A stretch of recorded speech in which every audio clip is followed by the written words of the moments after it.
Hello there. Just got back from Hoth. No, wait a minute. Actually, I just went out to go get the mail. So today I'm going to show you with the Baofeng UV5R. Yes, the radio that we love to hate or hate to love. And the Digirig Lite with the radio and the correct cables. You can actually send email over the airwaves. You can send email through a service called Winlink. So let's get started.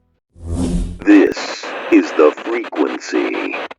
Few things before we really get started here. You will need to get the correct cables. Now, we're going to be using the Baofeng UV5R Mini, which, if you look at the Digirig cables that you get, you got one that's green and one that's black. What's the difference? Green is for programming, and the black one is what you're actually going to use to hook into your radio and then into the Digirig Lite. Along with that, you need to go onto Winlink's website and you need to set up an account while you're there. And you're going to look up the RMS gateways. Now, since we are using a Baofeng, which is VHF, UHF, you're going to need to make sure that you have one that's fairly close to you. And you're also going to need to download the WoAD app or Winlink On Demand. I don't have an Apple product, so I can't really direct you guys on that one. Down in the description, I will try to provide as many links as I can to all this to help you guys get going. I will leave a link to the previous video in which I used the Baofeng UV5R Mini, the Digirig Lite to connect into the APRS network. I'll leave a link to that also. Road trip time. I don't know if you guys know this, but this is the way that we go get Winlink. You guys didn't think I'd pass that up, did you? So we're at our secret location. Not really. And we are going to go ahead and hook up to a Winlink gateway. One of the advantages to Winlink is that not only is this VHF, UHF, you can also do this on HF. That's another video, whole other story. Let's show you this real quick because it is pretty cold out. So the antenna I have set up so it's outside the vehicle, and I'm using this little attachment that actually just goes inside your window here. It's a BNC connector. I have a signal stick, antenna, and then the wire I just have going back into the car, and I have this BNC connector for that adapter for the antenna. All right, so let's get this hooked up. I have my tablet today and not my smartphone because yesterday I came out here, filmed another video, and it wouldn't work. I go to find out that my smartphone, which is a Google Pixel XL, has problems with OTG, which is on the go. That is like one of the only phones out there now that has some kind of issue with that. And guess which one I've been trying to use. I've been trying to get this work for months. So hopefully we got this figured out. So we've got the Digirig plugged in there to the tablet. We've got it connected to right there to the Baofeng UV5R Mini. I don't have this turned on yet. Let's go ahead. Let's turn our radio on. You're going to want to make sure that you got the right frequency programmed in there.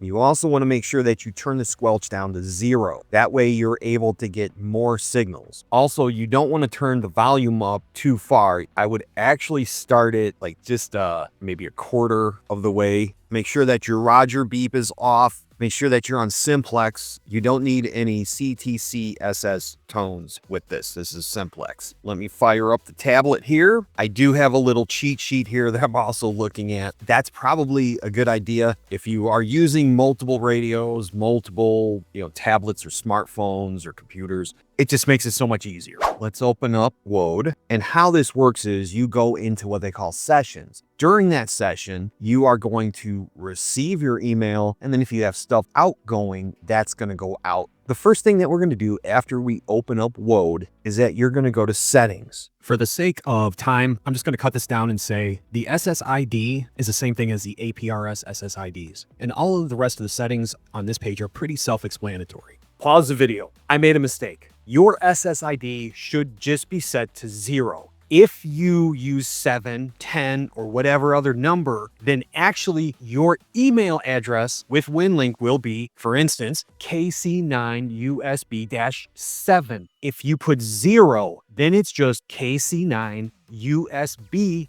at winlink.org. Sorry about that, my mistake. I didn't catch it until I got home. Also, please pause the video at certain points. I know that I'm going through this kind of quickly, but there's a reason why. If I were to go through every single step and show you guys things that didn't work, or me going back, or it would just take forever. So again, use the pause button, use the speed up button, use the slow down. You can also look for the chapters. The chapters will be in the timeline at the bottom of the video. It's also in the description. If you're already past a certain point and you're just like, I need to know what settings, you can skip to that. Back at you.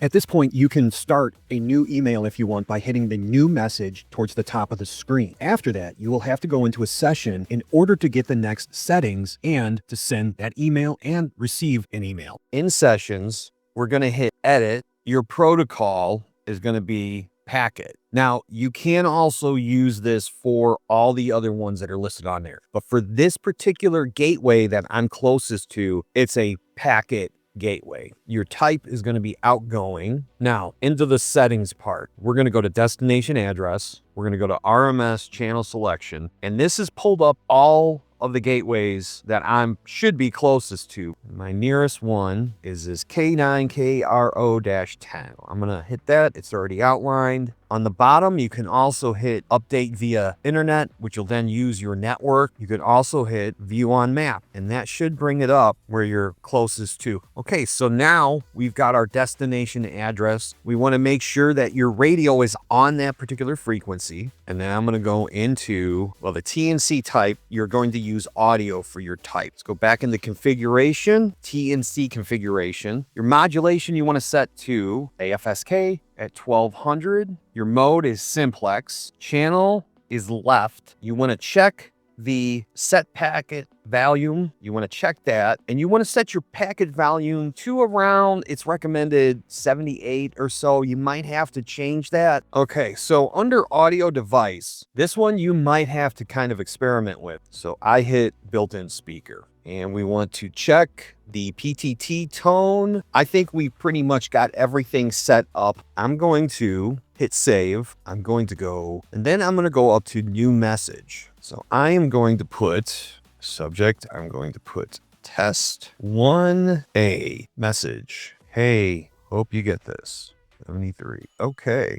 So then what we're going to do is once you're done putting in your message, setting up who it's going to go to, you're going to hit post to outbox. And that is going to put that in your outbox to be sent. I go back up to the upper right-hand side with the 3 dots. I'm going to hit sessions. I'm going to go ahead and check my outbox. Both in, check both of those. All right. On the bottom, you have a button that says start. So let's start. Now I'm looking at my radio, and I can see that it clicked on the push to talk. I can see on the radio, and I also saw the red light light up on the Digirig light. As you guys can see down here, it says running and it says initial exchange. Okay, we're sending messages. See on the bottom there, gives you a percentage of how it's doing. Sometimes you do have to do this a few times. Okay, so it did go through. Okay, it says that these 2 were sent. All right, so I'm going to pull up my mail here. And as you guys can see, we went through. So it worked. So we got it to work. We're good to go. Catch you in a second. Recently, Verizon had a lot of places go down for their cellular network. Very shortly after that, we get hammered with a pretty bad storm, especially the South get hammered with ice. They've had power outages, not good. Winlink is definitely something that you can put in as part of your PACE plan. If you don't know what PACE plan is, it stands for primary, alternate, contingency, and emergency. These are different levels of your communication plan if something happens. So now you know the basics of how to set up Winlink using WoAD. Now it's up to you to practice it. Just like any other skill, you're only going to get better the more that you use it. Recently, the tech prepper, who I love his channel, had a anti-winter field day exercise. What did he use for that? Well, he used Winlink. And also, please support Winlink. If you have some money to donate and you are going to use this service, please help them out. Let me know in the comments. Do you use Winlink? Are you going to use Winlink? Are you looking at using Winlink? Things like Winlink, APRS, even PSK31, Olivia, a lot of these other digital type modes, these things are great things to practice. JS8 call is phenomenal. We're going to do that later. Thanks, everyone. Until the next time, 73, this is the way.